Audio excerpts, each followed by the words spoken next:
वंदे मातरम। वंदे मातरम जी हमारा राष्ट्रीय गीत, ये हम सभी ने अपने स्कूल में, कॉलेजेस में जरूर गाया होगा, दोहराया होगा और इसमें प्राइड फील किया होगा। लेकिन क्या आप सभी जानते हैं कि अभी तक जो हम वंदे मातरम गाते थे वो सिर्फ 2 ही स्टैंजा गाते थे। पूरा जो वंदे मातरम है वो 6 पैरों का है। एंड यहां पर मेजर क्वेश्चन इसी के इर्द गिर्द इस समय पर चल रहा है हमारे पॉलिटिकल सिनारियो में कि वंदे मातरम क्या पूरा गाना चाहिए, वंदे मातरम को पूरे गाने में क्या तकलीफ है, वंदे मातरम कैसे लिखा गया, क्या लिखा गया, ये पूरी कंट्रोवर्सी को हम जानेंगे। साथ में हम कॉन्स्टिट्यूएंट असेंबली में क्या डिबेट हुई, क्या डिस्कशन हुए और उसके बाद में आखिर कॉन्स्टिट्यूशन में क्यों इसको ऐड नहीं किया गया, ये सारी चीजें हम जानने वाले हैं इस सेशन के अंदर। लेकिन आगे बढ़ने से पहले सबसे पहले आपको वंदे मातरम के बारे में पता होना चाहिए। तो वंदे मातरम जो कि हमारा राष्ट्रीय गीत है, इसको लिखा गया किसके द्वारा? बंकिम चंद्र चटर्जी जी के द्वारा लिखा गया। और कब लिखा गया? ये 1875 1875 में लिखा गया। अगर उसके बाद में देखा जाए तो इसको एक उनकी नॉवल थी जिसको हम आनंद मठ के नाम से जानते हैं, 1882 के अंदर में उन्होंने इसके अंदर में इसको रखा। और फर्स्ट टाइम इसको कंपोज करके गाया गया कब? तो अगर आप देखेंगे तो पहली बार बंकिम चंद्र चटर्जी जी के जो उनकी खुद की जर्नल थी बंग दर्शन, उसके अंदर में क्या है आपको देखने को मिलता है। एंड पहली बार गाया कब गया? 28 दिसंबर 1896 को कांग्रेस के सेशन में गाया गया। अब यहां से आप देखने की कोशिश करें कि वंदे मातरम हमारे देश के अंदर में आजादी का एक प्रतीक बन जाता है, फ्रीडम स्ट्रगल का एक प्रतीक बन जाता है। और 1905 में जब बंगाल को डिवाइड किया गया तो पूरे के पूरे बंगाल के अंदर में, पूरे उस मूवमेंट के अंदर में, स्वदेशी मूवमेंट में यह वंदे मातरम सबसे इंपॉर्टेंट रोल प्ले करता है। अब अभी तक अगर आप देखेंगे जो पूरा वंदे मातरम मैं कहता हूं, जो 6 स्टैंजा मैं आपको कह रहा हूं, 6 पैराग्राफ, वो सारे के सारे गाए जा रहे हैं, सारे स्टैंजा गाए जा रहे हैं। लेकिन अगर आप देखेंगे 1937 के अंदर में जो मुस्लिम लीग है वो उसका विरोध करते हैं। वो ये कहते हैं कि इसके जो कुछ स्टैंजा हैं जो एक तरीके से पूजा को क्या करते हैं, दर्शाते हैं, शो करते हैं, एंड ये हमारे रिलीजन के अगेंस्ट में है। एंड इस कारण से आप देखेंगे 1937 में कांग्रेस ने क्या किया, चूज किया कि जो 6 स्टैंजा है जो ओरिजिनल वो गा रहे थे उसमें से वो सिर्फ 2 स्टैंजा ही गाएंगे। एंड बाद में देखेंगे 1950 में इसको नेशनल सॉन्ग के रूप में हमने अडॉप्ट किया। लेकिन आपको जानकर हैरानी होगी कि किसी वोट के थ्रू नहीं किया गया, बल्कि उस समय पर जो हमारे प्रेसिडेंट थे उनके ऑर्डर के थ्रू क्या किया गया इसको, और साथ में हमारा जो जन गण मन है उसको एज ए नेशनल सॉन्ग और एक नेशनल एंथम, इस नाते से दोनों को क्या किया गया, यहां पर डिसाइड किया गया। अब अभी तक यहां पर 2 स्टैंजा गाए जा रहे थे, लेकिन याद रखिएगा हमारे देश के अंदर में बकायदा जो 1971 का लॉ है वो प्रोटेक्शन प्रोवाइड करता है किसको, आपके नेशनल एंथम को, जनगण मन को, और साथ में आपके किसको, नेशनल फ्लैग को। बट सेम प्रोटेक्शन हमारे वंदे मातरम को नहीं था। इवन अगर आप देखिए जो फंडामेंटल ड्यूटीज हम पढ़ते हैं, आर्टिकल 51 पढ़ते हैं, वहां पर भी वंदे मातरम का जिक्र आपको देखने को नहीं मिलता है। अब आ जाइए 2026 में, और 2026 से पहले जाइए 2025 में। तो 2025 में वंदे मातरम को हो जाते हैं 150 इयर्स, 150 साल। तो भारत सरकार कहती है कि हम इसकी 150वीं जो है एनिवर्सरी सेलिब्रेट करेंगे।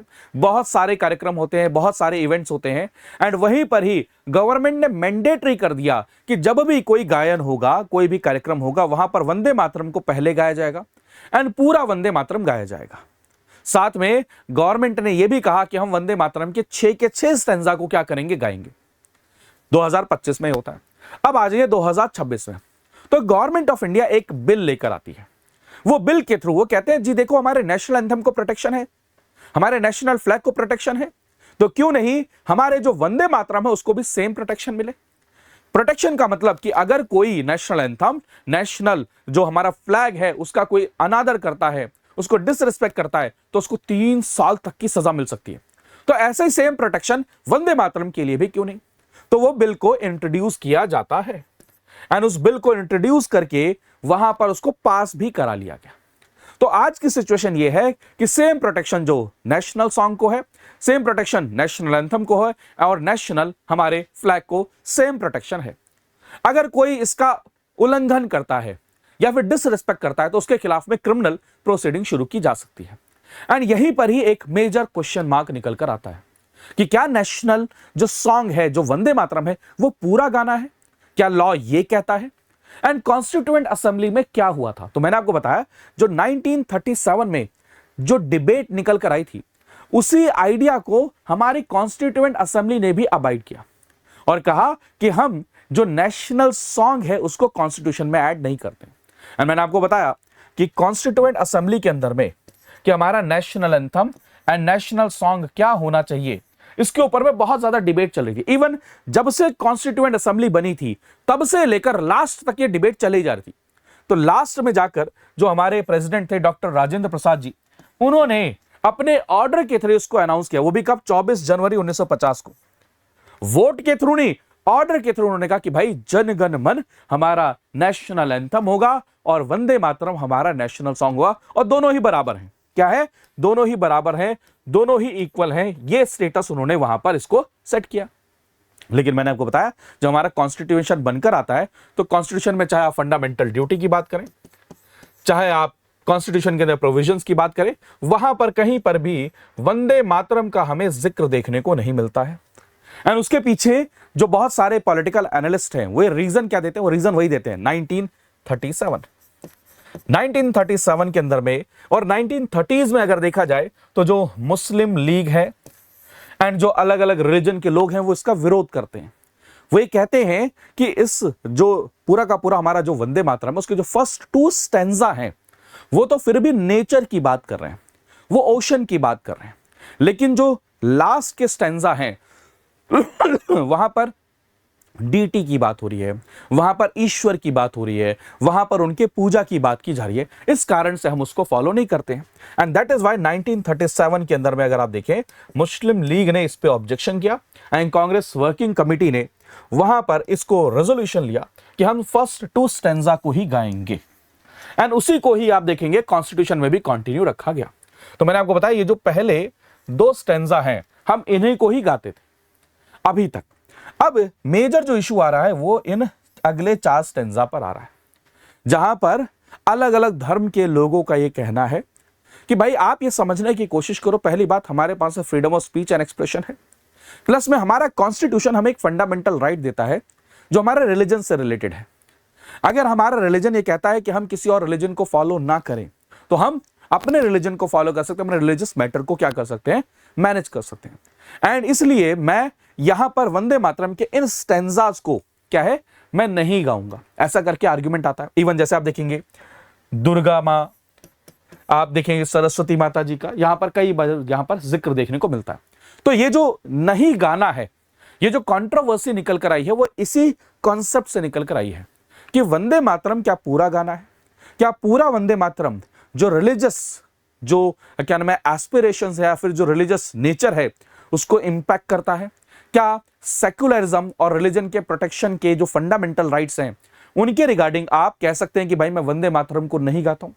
या फिर क्या हमारे देश के अंदर में कोई ऐसा सुप्रीम कोर्ट का लॉ भी है जो ये कहता है इसके बारे में कुछ? तो उसके बारे में भी हम देखते हैं। तो याद रखिएगा हमारे देश में एक लॉ पास है जिसका नाम prevention of insults to national honours act 1971 का, उसी में अमेंडमेंट किया गया है एंड दोनों हाउस से उसको पास करा लिया गया बिना किसी डिस्कशन के। जब पास कराया गया तो वहां पर क्लियरली कहा गया कि भाई जो आपका नेशनल एंथम है, नेशनल फ्लैग है, वैसे ही नेशनल सॉन्ग है, सेम प्रोटेक्शन है। एंड अगर कोई उनको नहीं गाता है या फिर उसके अंदर में किसी भी प्रकार का क्या करता है, छेड़छाड़ करता है या फिर गाने से रोकता है तो उसके खिलाफ में क्रिमिनल प्रोसीडिंग्स होगी, यानी कि उसको 3 साल तक की सजा मिल सकती है। 3 साल तक की सजा मिल सकती है। 1971 का लॉ जो पहले नेशनल एंथम जन गण मन और नेशनल फ्लैग को ही प्रोटेक्शन देता था, अब वो वंदे मातरम को भी प्रोटेक्शन देता है। यहां तक क्लियर है?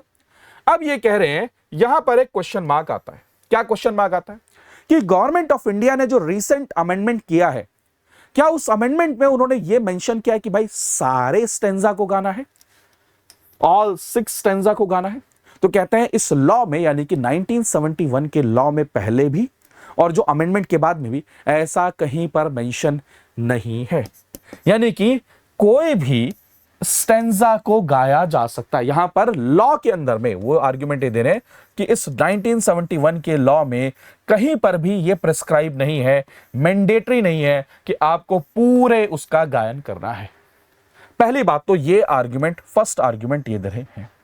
यहां पर कह रहे हैं कि सेक्शन 3 में जो अमेंडमेंट हुआ है सिर्फ वो कहता है कि जैसे नेशनल एंथम है, जैसे आपका नेशनल फ्लैग है, वैसे ही सेम प्रोटेक्शन नेशनल सॉन्ग को भी मिलती है, उसको गाना है।